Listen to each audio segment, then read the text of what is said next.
Today I am in North Carolina. Didn't even realize that there's actually Bojangles here. I've got some hours to kill. I want to do a quick little review. I got a few things because it was really hectic inside. We're gonna keep this real quick. Let's just start with their sweet tea. That's fast food sweet tea. That's a 6.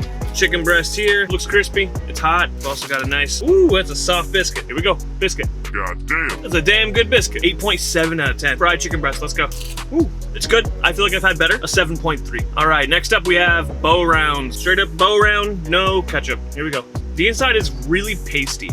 It's kind of weird, honestly. Damn, people were really hyping this up on Reddit too. 3.8. These are just not good. I would not get these again. Cajun filet. All right, hang on. Ooh. There's a nice little kick on the back. It's okay. Let's give this a 6.8. Last item, the Bojangles chicken sandwich. Whoa! Straight juice. That's a very good chicken sandwich. Bo's chicken sandwich, solid 9.2. Overall, I'm giving Bojangles. You're gonna get a solid 7.5 out of 10 from me.